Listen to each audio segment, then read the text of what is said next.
Boa noite. Está começando na sua televisão Brasil Oeste, canal 8, o programa Veracidade. De segunda a sexta-feira, a partir das 23 horas. Não se esquecendo que toda a programação da TVO, ela é passada para todo o planeta em tempo real. Basta você acessar o site www.tvtbo.com.br. Interagir com o programa, nosso WhatsApp 9974-1213 ou através do nosso e-mail, programaveracidade.lp@gmail.com. A pauta do programa quem faz é você, telespectador. Basta você acessar em qualquer horário do dia e sugerir para que nossa produção possa procurar e atender você nas suas reivindicações, nas suas indicações, nas suas críticas. Enfim, o programa tem essa finalidade.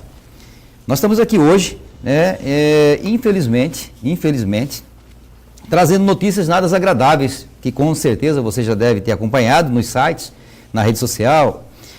A Justiça Eleitoral caça o mandato do prefeito de Várzea Grande e seu vice, Dr. Wallace Wiltinho Coelho.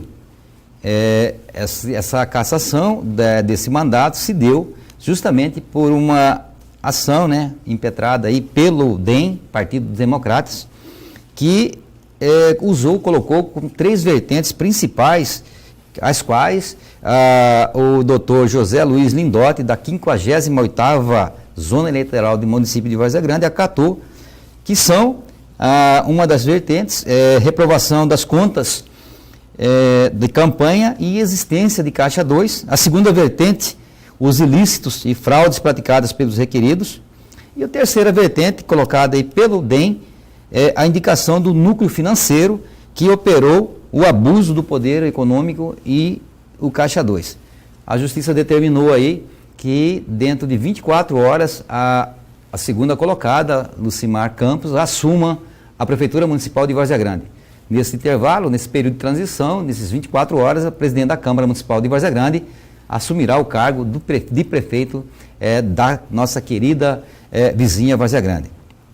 E é interessante que o prefeito já tinha tomado as medidas de enxugamento da máquina, exonerou mais de 600 servidores públicos de cargos de confiança e extinguiu 4 secretarias, exonerou 4 secretários, fundiu secretarias, fundiu pastas e logo em seguida a Justiça Eleitoral vem e caça definitivamente o mandato do prefeito de Várzea Grande. Aí, não é para nós aqui quanto pior ou melhor, mas é uma notícia e você, telespectador, que ainda não sabe, já fica sabendo agora da cassação do prefeito de Várzea Grande. Hoje nós estamos aqui, nosso entrevistado de hoje é o Dr. Silvano Macedo Galvão, que é advogado, professor do Núcleo de Práticas Jurídicas da Universidade Federal de Mato Grosso, especificamente lá do Departamento da Faculdade de Direito da UFMT. Boa noite. Boa noite, Luiz. Boa noite a todos e a todas. É um prazer estarmos aqui. Sobretudo, já agradecendo essa oportunidade de compartilhar a nossa experiência ali na Universidade Federal de Mato Grosso.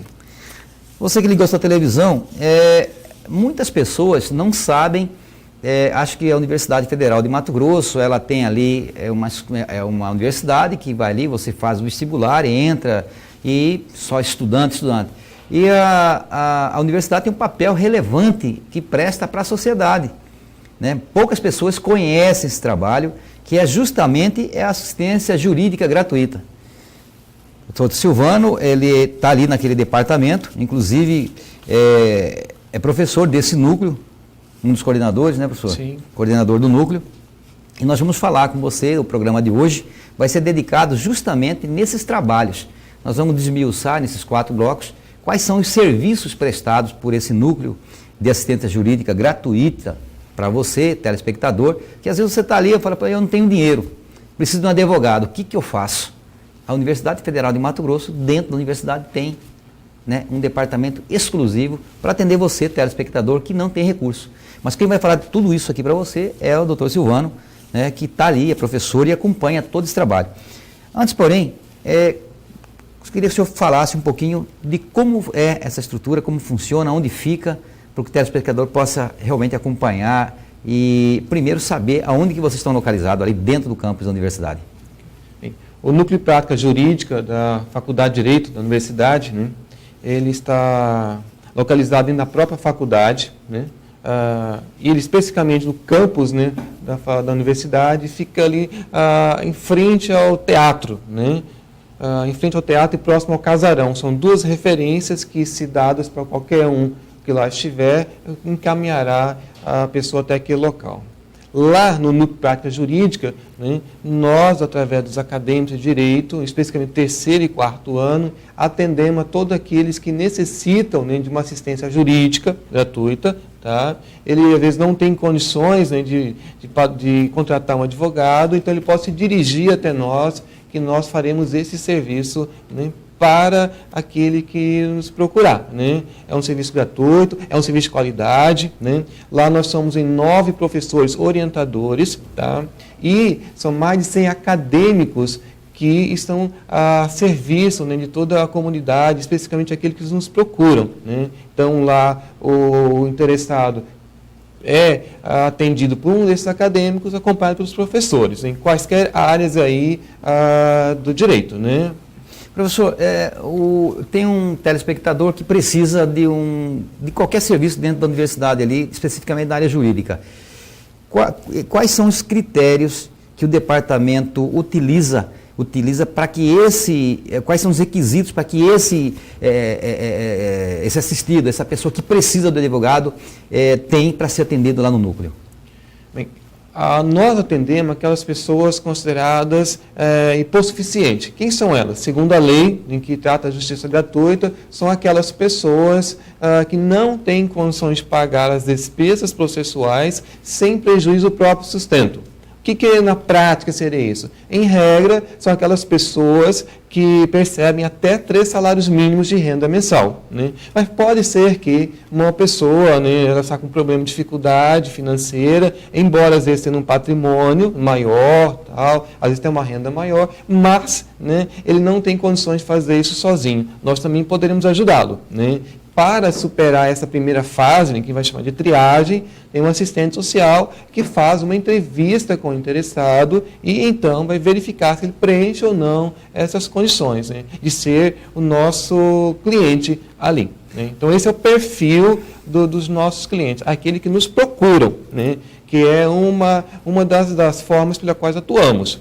Também nós atendemos aquelas pessoas já estão sendo demandadas na justiça, né, e lá o juiz indaga se ele tem advogado e se tem condições, ele diz que não tem condições de pagar um advogado, e o juiz, dentre as opções, pode nos nomear, né? Tem a Defensoria Pública, também existem os outros núcleos, né, de ciência jurídica das outras faculdades, mas especificamente a nossa também é nomeada para atender essas pessoas que não têm condições de suportar sozinhas as despesas processuais, né? Isso independe se é réu, se é o autor do processo, o trabalho.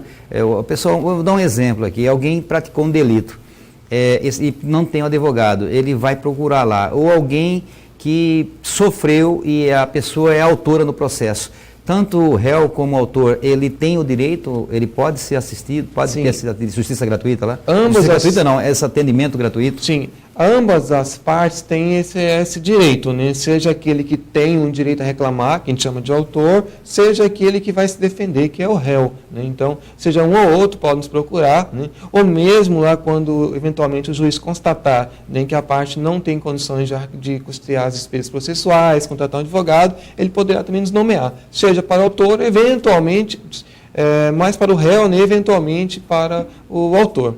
De repente o autor tinha um advogado, né, contratado, aí não tem mais condições de manter aquele patrocínio, que às vezes acontece, né, o advogado às vezes renuncia por várias hipóteses, então o juiz pode nomear o núcleo, né, para prestar assistência jurídica lá, gratuita. É interessante essa questão do processo. A gente sempre vê os processos, tem as custas de um processo. Quando esse assistido, essa pessoa que procura o núcleo, ele já tem dentro do processo esse entendimento de que não vai ter pagamento de custas, ou a universidade assume alguns custos, por exemplo, você vai ter que tirar xerox de processo, tem que levar isso no fórum, tem que acompanhar. Quem que gasta, quem que assume todo esse ônus dessa despesa toda? É importante destacar isso, né?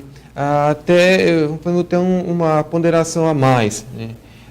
para se propor uma ação, né, que é levar a discussão ao Poder Judiciário, poder-se gastar no mínimo em torno de R$500 a R$600 para dar entrada na ação, que nós chamamos de distribuição, né? E aí depois tem mais despesas ao longo do processo.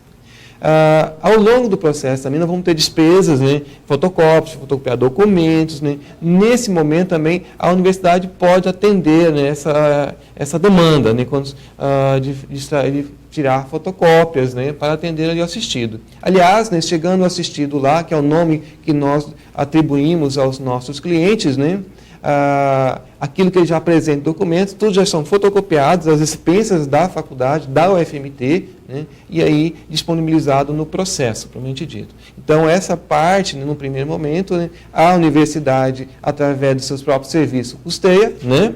E em relação às despesas processuais, propriamente dito, que é aquela que se paga lá para propor a demanda, né, essa aí nós fazemos um pedido, né, ao juiz, que é que ele atribua os efeitos da justiça gratuita. E tem uma lei federal que cuida disso, e essa lei estabelece que aquele que não tem condições de custear as despesas processuais, né, pode pedir a gratuidade, e o juiz, então, vai dar esse favor, esse benefício. Tá? Então, essa despesa processual não é custeada pela universidade, né? Ela é concedida aí, pelo juiz. Você que ligou sua televisão nesse momento, nós estamos entrevistando aqui o doutor Silvano, que é o professor do Núcleo de Práticas Jurídicas da Faculdade de Direito da Universidade Federal de Mato Grosso.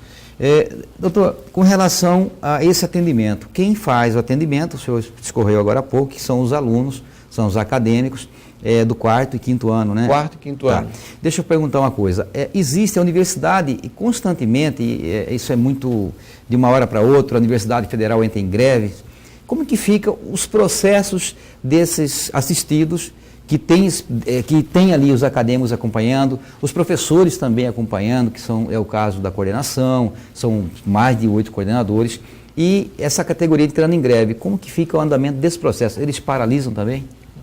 Nos momentos de greve, os processos continuam tramitando normalmente, né? E nós, professores, acadêmicos, né, que são os estagiários que acompanham diretamente o processo, eles têm a responsabilidade de continuar esse acompanhamento. Nós agimos como se, de fato, somos advogados da parte, né? Então, se o processo está tramitando, está em andamento, né, que assim é mais conhecida essa expressão, nós mantemos todas as atividades necessárias. Se tiver de juntar um documento, faremos. Se tiver de falar no processo, falaremos. Tá? Independente dessa circunstância de greve. Nas greves, o que ocorre, né, é a suspensão do atendimento a novos clientes, né? Nesse caso, aí não abre as inscrições, mas os processos já estavam em andamento? Sim, nesses nós continuamos independente, né? Então, em relação ao acompanhamento do processo, não tem greve para suspendê-lo, não tem férias, né? É contínuo.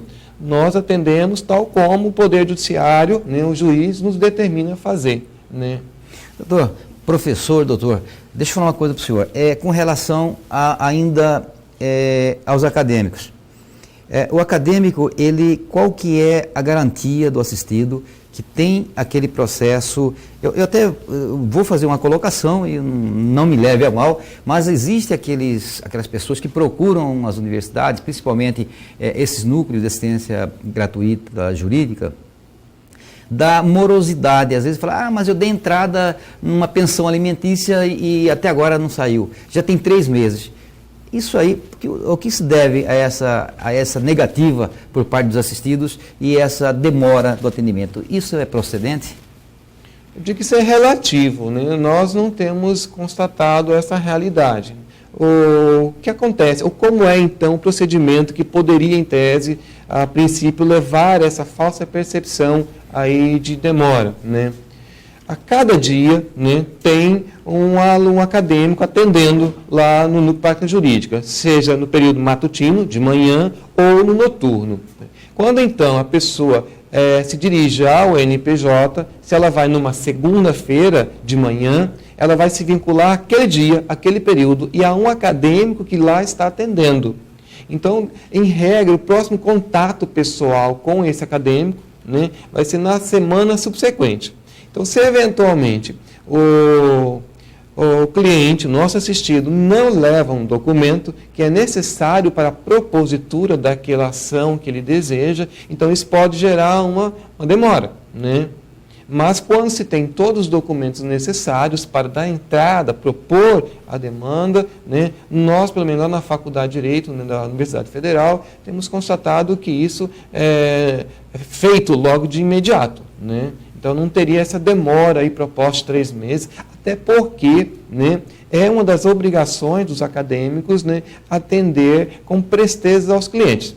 Isso quer dizer que, se eventualmente ele causar um prejuízo ao nosso cliente, ao nosso assistido, ele pode responder por isso, lá na faculdade, inclusive com a reprovação na disciplina, né? Além da reprovação, porque eu vejo os estagiários, as pessoas que já estão no penúltimo ou do último ano do curso, eles têm uma credencial também da OAB, que eles podem também estar atuando como estagiário, e isso aí, porventura ocorra algum lapso, uma falha, também existe uma punição com relação a esse trabalho? Sim, nós exigimos dos nossos acadêmicos, né, nossos alunos lá, que eles se inscrevam na OAB como estagiários.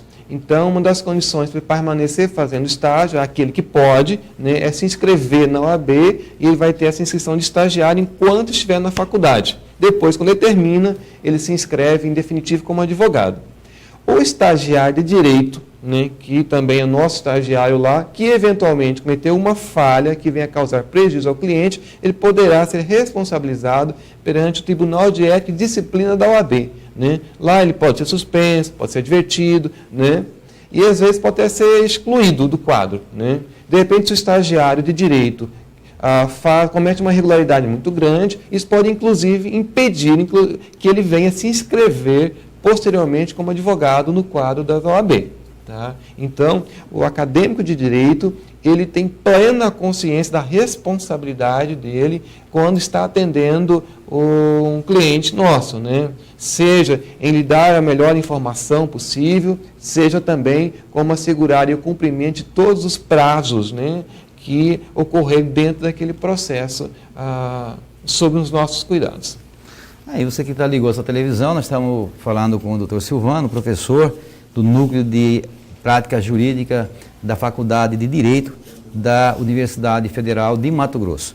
E não se esquecendo que quero até aproveitar e cumprimentar aqui Paulo César, Paulinho, meu filho está fazendo aniversário hoje, parabéns, que Deus o abençoe. E quero também parabenizar o Claudinho, da dupla Henrique Claudinho, Pescuma. Claudinho está fazendo aniversário hoje.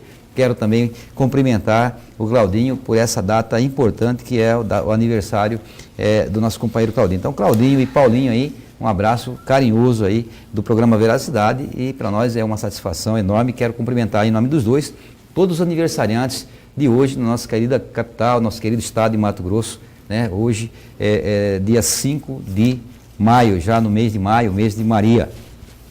Nós estamos falando com o professor Silvano. Professor, com relação ainda à estrutura da própria universidade, algumas pessoas, o senhor falou que os assistidos às vezes deixam de levar um documento, eles também têm essas carências, têm essas dificuldades, deslocamento para chegar até a universidade. A universidade dá algum suporte, fora aquele acompanhamento processual, da partir da distribuição, tem algum trabalho que a universidade também faz para estar ajudando esse assistido, ter um deslocamento, às vezes ele pega... Porque dentro da universidade, vocês não olham só para Cuiabá. Esse assistido pode ser de qualquer lugar do estado, correto?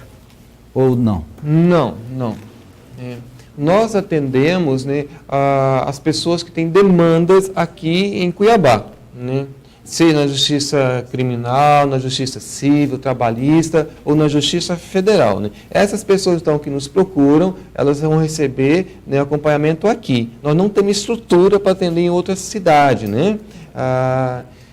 No interior, por exemplo, não teria como. Então, nesse momento, então, nós atendemos, fazemos o serviço jurídico, e se eventualmente a parte precisa de algum outro favor, de alguma outra assistência, aí a assistente social que faz a primeira análise pode, né, fazer esse encaminhamento para os órgãos responsáveis, né, de assistência social. Então, é possível, né, que a faculdade, né, através da Universidade Federal, do seu serviço de assistência social, promova algum outro trabalho de assistência social, mas não necessariamente vinculado à nossa faculdade. Inclusive, é importante ressaltar, né, que lá nós temos essa assistência jurídica, que é um serviço de função social, né, que prestamos aí, através da Universidade Federal, toda a população, mas que também, em conjunto, lá conosco, tem a Faculdade de Assistência Social, Serviço Social, perdão, né, que mantém lá um servidor que faz a triagem e, havendo e constatando necessidade de se dar uma maior assistência, eles o farão. Eles encaminharão para os órgãos do município, né, ou do Estado, né, o município tem a Secretaria de Assistência Social, né, o Estado também tem a Secretaria correlata, setas, né, então vai ter um encaminhamento nesse sentido. Mas não necessariamente que a universidade vai fazer esse acompanhamento. O que poderíamos fazer mais, né, em relação a favor dos assistidos, né, é que às vezes precisa de uma prova, né, assim, local, né, firme dos fatos. Nesse caso, por exemplo, a assistente social pode se deslocar, né, fazer uma visita, né, ao nosso cliente, ao seu ambiente familiar, para que isso venha servir de prova, para a gente não estar lá no processo. Né, a questão de divórcio, alimentos, guarda, né, de questão de visitas. Então, nesse caso também, há uma extensão dos nossos serviços através aí da assistência dentro social. do processo, né? Para buscar peça para fazer parte do processo. Para fazer parte do processo. Né? Aí, você que ligou essa televisão, nós estamos entrevistando o Silvano Macedo Galvão, professor do Núcleo de Prática Jurídica da Faculdade de Direito da Universidade Federal de Mato Grosso. Nós vamos a um pequeno intervalo comercial e já voltamos.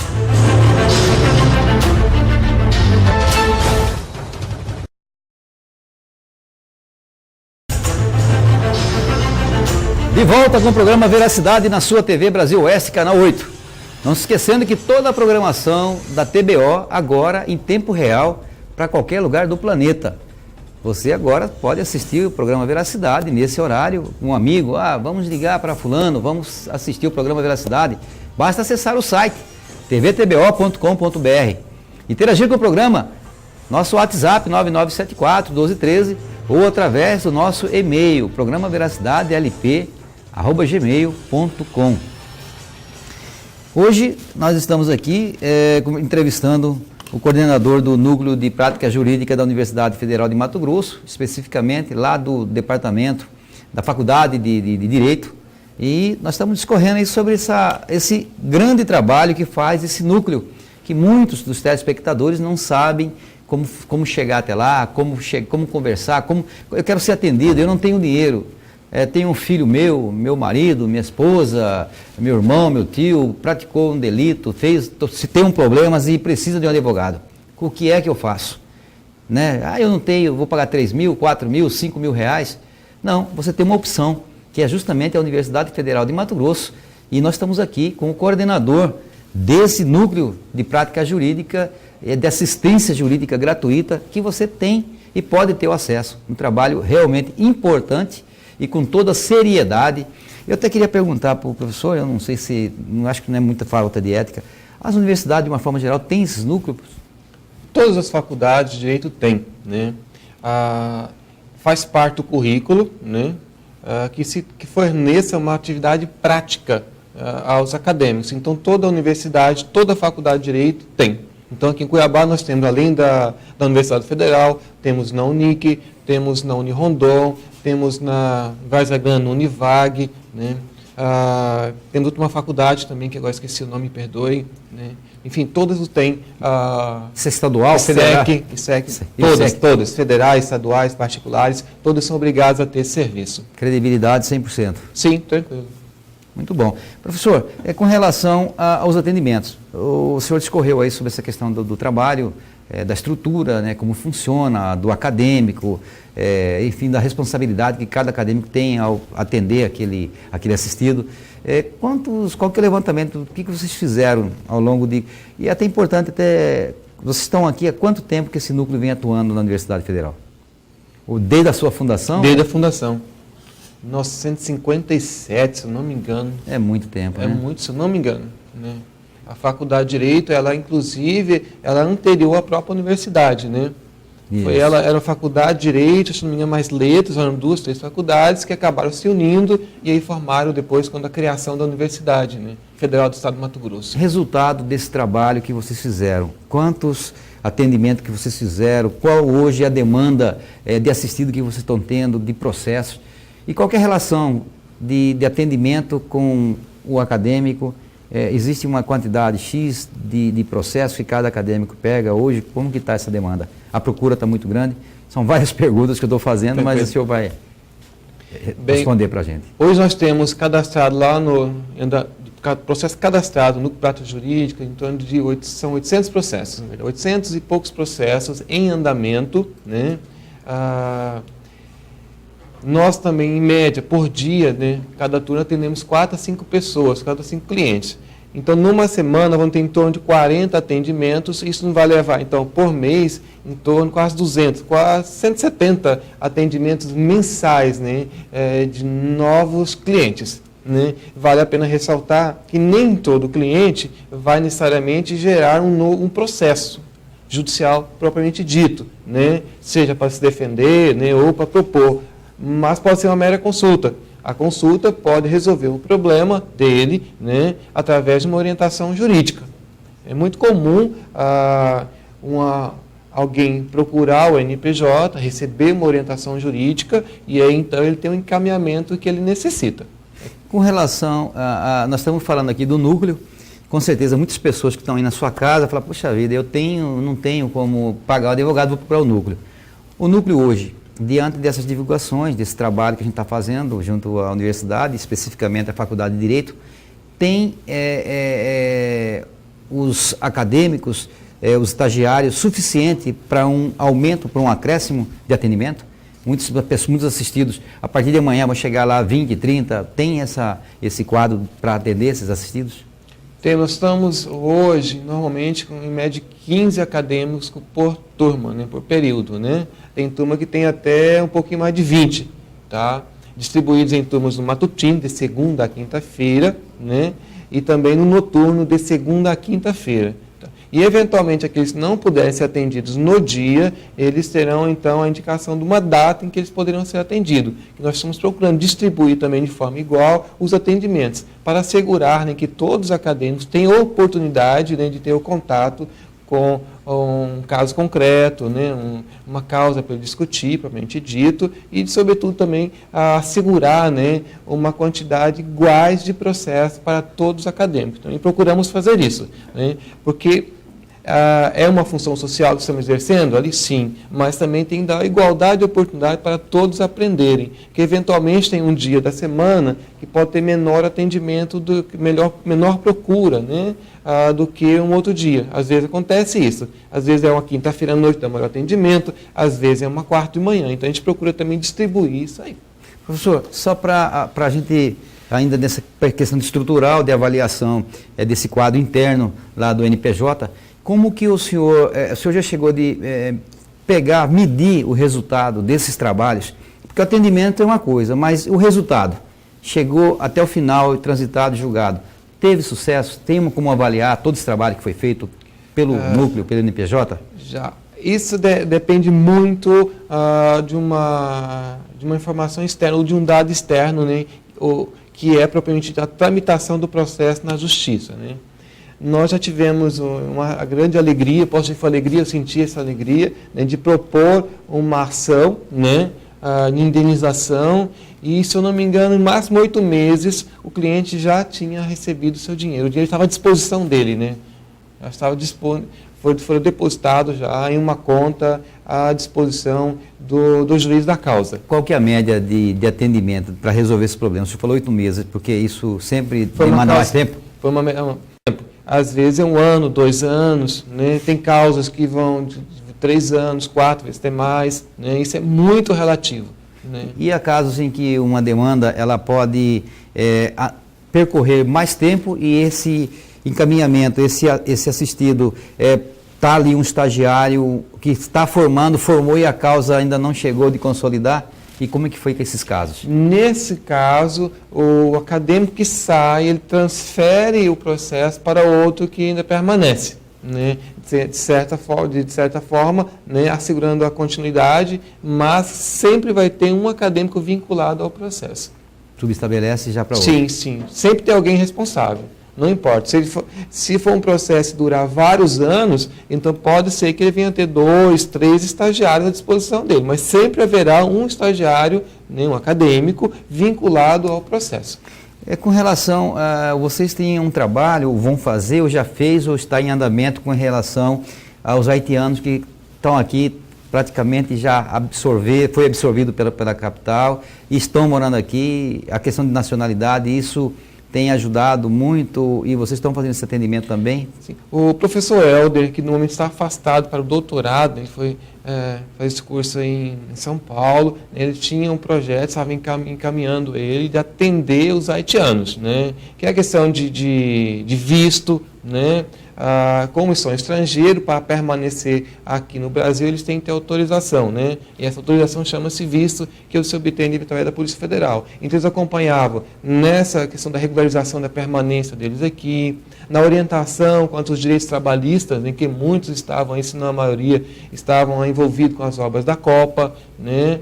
E então eles estavam fazendo todo esse trabalho, tanto quanto a parte administrativa deles permanecerem, com regularização, permanência no Brasil, tanto quanto em relação aos direitos que eles têm, né, ou tinham em relação às empresas que estavam trabalhando.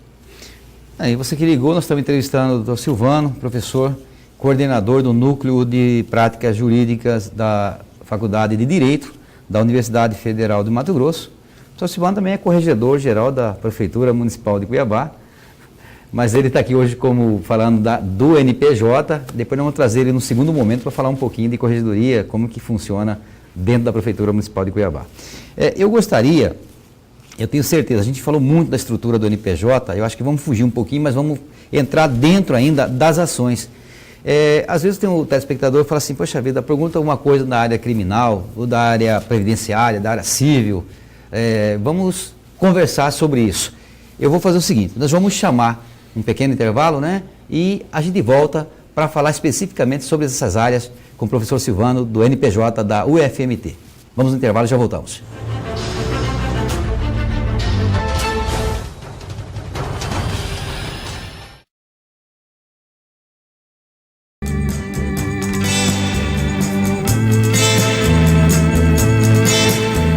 De volta com o programa Veracidade na sua TV Brasil Oeste, canal 8.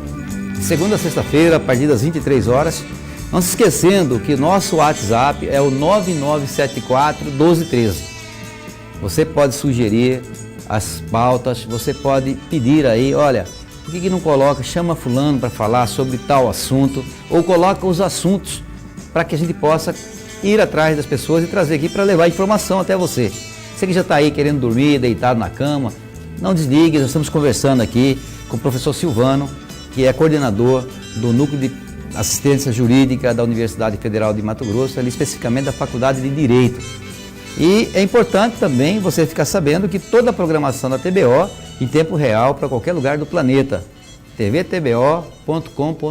Acesse e com certeza você estará assistindo em tempo real toda a programação da TV Brasil Oeste, sob coordenação do superintendente Jajá Neves.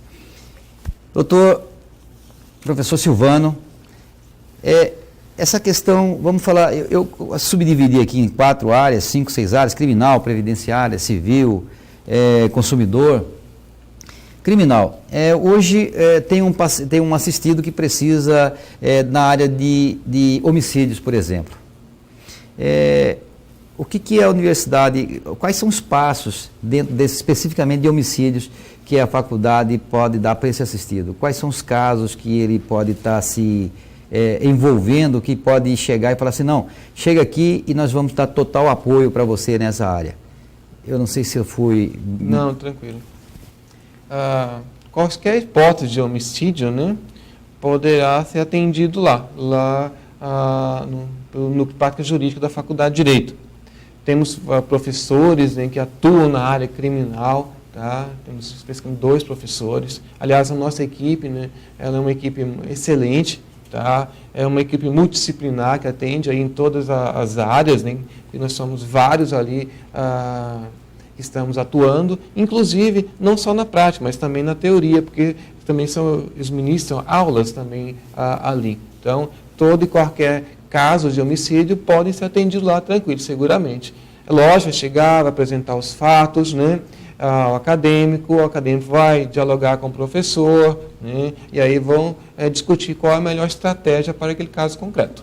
Mesmo ele estando preso? Mesmo estando preso. Aí não vai o familiar, né? Vai a esposa, a mãe ou tio, é muito comum isso, né? E alguém da família procurar pelos serviços. E aí, nesses casos, vocês também, esse aluno, esse advogado, esse acadêmico, ele vai até o presídio também? Sim, sim. Aí, para que possamos agir, é necessário um documento chamado procuração, né? Tem que ter assinatura da parte interessada, no nosso caso, o cliente. Então, ali, o acadêmico se dirige, né, até o local em que ele está preso, colhe a assinatura, entrevista, né? Conversa lá para ver quais são as possibilidades de defesa, tá? E aí então retorna, e aí produz aquilo que é necessário, né? Tá. Dentro dessa área criminal, vocês atuam na área de estelionato, tóxico, furto, roubo, abrange esses assistidos também nessas áreas? Sim, sim. Todos aqueles que nos procuram, independente do delito que eventualmente tenham cometido, que são acusados, né? Não quer alguém que está sendo processado, não quer dizer que ele fez o fato, né? Ele está simplesmente sendo acusado. Então qualquer acusado, qualquer réu, pode se dirigir, né, até lá, né, ou através de seus familiares, se eventualmente estiver preso, né, e haverá o acompanhamento daquele caso. Nessa área criminal, uma coisa que me chama a atenção, tem furto e tem roubo. Qual que é a diferença de um e de outro? Independente, o processo responde normalmente. Sim, sim. Tem uma diferença, um peso maior, um e outro, entre um... Ambos, né, se referem à subtração de um bem de alguém. No furto, né, alguém, o indivíduo, né, o meliante, né, ele subtrai o bem de alguém de forma assim escondida, né? Enquanto no roubo há aquela agressão imediata para tirar, subtrair o bem. É o uso da arma, né, o uso de uma faca, enfim, há o uso da força, propriamente dito, física, violenta, para subtrair e pegar o bem para si. Doutor Silvano, com relação, eu queria entrar um pouquinho nessa área da área civil, falando um pouquinho das 3 assuntos assim, que eu acho assim, bem marcante, que o pessoal sempre tem buscado e com muita dificuldade. A questão de pensão alimentícia, guarda, divórcio e Maria da Penha. Uma coisa que me chamou a atenção dessa questão de Maria da Penha, eu queria perguntar para o senhor aqui, o caso da Maria da Penha, ele só protege a mulher quando agredida. E quando o homem é agredido? É uma boa discussão, né?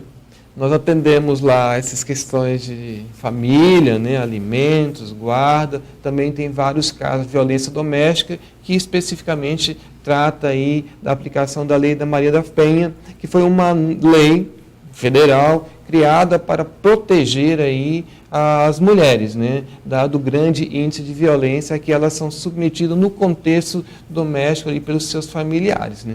Então, normalmente ela é feita para proteger as mulheres, mas há uma discussão também, né, se eventualmente os homens podem ser alcançados, protegidos por ela, que seria em decorrência do direito à igualdade. Mas é uma discussão ainda que está sendo amadurecida, né, pelos autores e aí pelos juízes como um todo. Questão de guarda, eu achei interessante falar da guarda compartilhada. A guarda compartilhada, houve daquela interpretação que parece que quando o filho fica uma semana na casa do pai e depois uma semana na casa da mãe, isso impede o pai de pagar a pensão alimentícia na guarda compartilhada? Não necessariamente. A guarda compartilhada, ela pressupõe, né, que ambos, pai e mãe, né, vão decidir em conjunto aí sobre o futuro do filho, né, na questão de entretenimento, diversão, pode jogar bola, não pode, quando pode, educação, qual escola vai frequentar, né, tem 2, 3 escolas possíveis, né, aonde nós vamos matriculá-lo, né. Aí tem a festa para ir com um amigo, né? Vai, não vai. Então, são essas discussões que são propostas para ser feitas por ambos os pais, até para manter o convívio, a relação de proximidade com o filho que infelizmente perdeu ali, né, o privilégio de conviver ali com o pai e a mãe sob o mesmo teto, né? Então a guarda compartilhada é nesse sentido, que não vai excluir a questão dos alimentos em si, que é o direito que ele tem de receber um dinheiro mensalmente, né, para atender às suas necessidades. Lógico que essa questão da guarda compartilhada poderá influenciar no valor, né, da pensão a ser fixada. Então, pode influenciar, mas não vai retirar a obrigação aí de pagar, né, mensalmente um valor para favorecer o filho, que é os chamados alimentos, né? Porque a preocupação hoje parece que não é nem a questão da assistência, é em pagar, mas para o operador de direito, o importante é essa atenção e não o dinheiro, né? É proteger da melhor forma possível a criança, assegurando todas as condições para que ela possa crescer, né, de forma madura, tranquila, né, com acompanhamento de ambos, né, que é muito importante, acompanhamento tanto ser do pai ou da mãe, até para definir aí a sua postura, o respeito, né, para com a sociedade. Doutor, divórcio. Com certeza tem muita gente aí que fala, eu preciso divorciar. Lógico, o NPJ está lá, está fazendo todo esse trabalho. Nessa questão específica do divórcio, tem algum caso que amarra, tem algum caso que realmente é recorrente? Quais são os problemas mais enfrentados assim quando os assistidos chegam para a questão do divórcio? O divórcio, né, hoje ele pode ser feito de forma, se for consensual, né, ambas as partes, né, tiverem pleno acordo, pode ser feito diretamente no cartório, né? Hoje, se uma convivência de 6 meses já dá para divorciar? Já.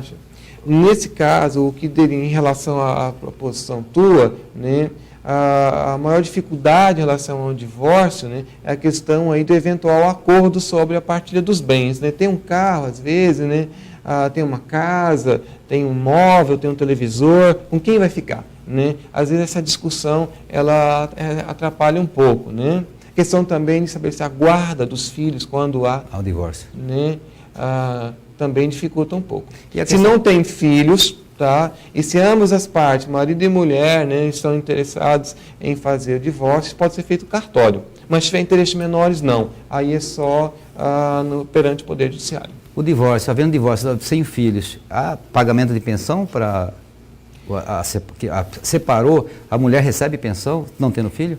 A pensão é devida por aquele que é o responsável pela ruptura do vínculo, do relacionamento. Eu né? separei, eu tomei a iniciativa de separar e a minha parceira, ela tem direito à pensão?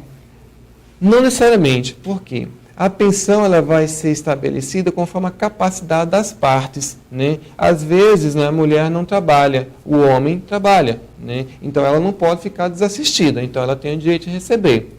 Pode ser o contrário, né? Pode ser o contrário. Pode ser o contrário. Tivemos um caso lá também que ocorreu o contrário, né? Aliás, muito próximo.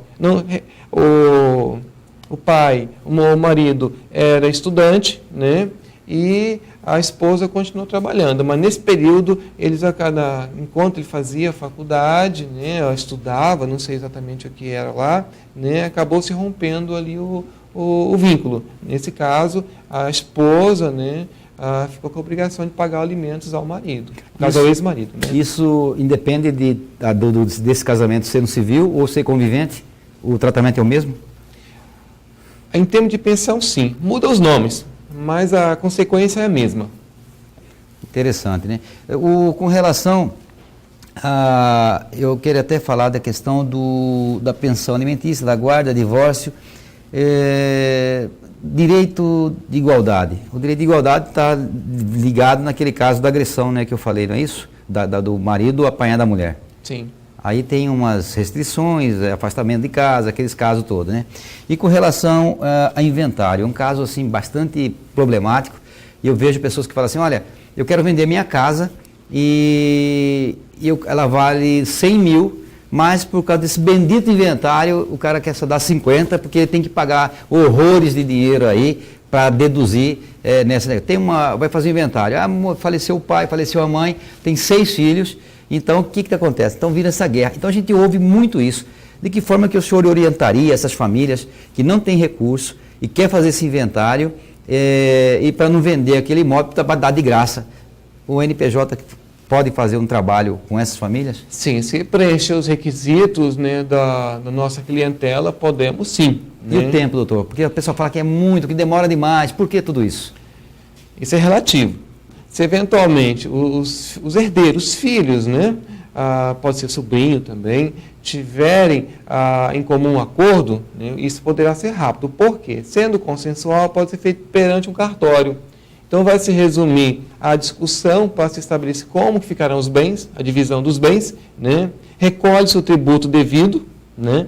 Tem que pagar o imposto para o Estado. Mas isso aí o juiz não faz não dá esse perdão para esse tributo, porque é meio caro, hein? Não, mas aí não. Aí já é questão tributária, né? Já não é da assistência. Secretaria de Fazenda entra no meio, entra todo mundo. Isso. Aí já tem a política fiscal, tem os caras de isenção. Mas esse pessoal não tem condição de pagar nem R$100, R$200, eles vão ter esse dinheiro, que é um percentual significativo em cima do valor venal do imóvel. Tá. Só terminando. Primeiro, se há o consenso, faça direto no cartório, nem se não há menor envolvido. Se eventualmente tiver divergência, aí tem que ser feito perante o Poder Judiciário, distribuir a ação, aí pode delongar. Aí os herdeiros começam a discutir lá quem tem direito à casa, ao carro, à geladeira, aí demora, aí pode demorar, né? Em relação ao tributo devido propriamente dito, no caso imposto, né, há uns casos em que não é um valor que não é cobrado. Tá? Mas esse percentual certinho depende de consulta, né, avaliação da Secretaria de Fazenda. Porque é um caso interessante, Cuiabá tem um problema sério, que tem muitas pessoas que têm esse domínio na área central, de terrenos, de quintais aí, que hoje valem uma fortuna. E eles são pessoas realmente humildes, pessoas que realmente não detêm o poder aquisitivo, que dá para... A gente fala isso com conhecimento de causa, e por isso que a gente estava até meio preocupado se haveria uma válvula de escape com relação a esse pagamento do tributo. Não. Tem lá, são imóveis de pequeno valor, no momento eu não me lembro exatamente o percentual, nem porque mediu o PF, tá? Eles ficariam dispensados de pagamento, é um valor pequeno. Doutor, com relação a direito do trabalho, férias, 13º, danos morais, isso é quase que corriqueiro. Essa questão de danos morais dentro do trabalho, um assédio, isso é complicado? É uma defesa? Tem casos específicos dentro do NPJ com relação a isso? Já tivemos um caso nesse sentido, né? Só que ele depende de prova, né? E é difícil, né? O trabalhador tem que arguir, indicar, no caso, normalmente prova testemunhal, a maioria dos casos né? E levar lá as pessoas e presenciar o fato, né, para que o juiz possa, então, constatar essa realidade e, se for o caso, aplicar ali a condenação, né, dano moral. Pode ser, em algum caso, seja prova escrita, né, um e-mail, uma carta, né, pode ser. Mas, normalmente, é o que a gente chama de prova testemunhal, que é levar lá alguém que presenciou o fato para dizer ao juiz, eu vi e foi desse jeito. Doutor, uma coisa ainda não, agora na área de consumidor, é uma coisa assim, bem recorrente isso, a questão de nomes, né? Pessoas vai lá, faz uma compra, quita a compra e está com o nome do SPC, está com o nome do Serasa. Como que vocês têm atuado com esses assistidos em cima dessa situação que é de tirar o nome dessas pessoas? Quais são os mecanismos, quais são os requisitos, quais são as provas que esse pessoal tem que levar para poder estar resolvendo a situação? Então, se eventualmente se trata de uma dívida que já foi paga, levar lá o comprovante desse pagamento, né? Se eventualmente for uma cobrança indevida, abusiva, está se cobrando a mais do que o contratado, né? Ou também pode estar se cobrando sem que haja uma dívida propriamente, às vezes pode ser, né? Está se cobrando uma dívida inexistente. Então, tudo isso depende de documentos, né? Documento, às vezes, prova testemunhal. E a partir dessa documentação é que poderemos, então, tomar aí as medidas necessárias, no caso, propondo, né, uma ação. Aí, você que ligou a sua televisão, nós estamos falando com o professor Silvano Macedo Galvão, que é coordenador do Núcleo de Práticas Jurídicas da Faculdade de Direito da Universidade Federal de Mato Grosso. Doutor, com relação ainda a esse núcleo, vamos dar uma reforçada para o telespectador a questão do endereço, do telefone, porque é muito importante. Nós aqui, eu acho que nós tentamos e fizemos um pouco para levar até você, telespectador, essa informação importante, né, que é justamente os trabalhos prestados por esse núcleo. E também a gente tentou, assim, de forma muito superficial, em cima de cada área, ver como que funciona, quais são as dificuldades, quais são os problemas. Infelizmente, nós não entramos aí no cerne da questão, porque senão nós vamos levar horas e horas aqui falando.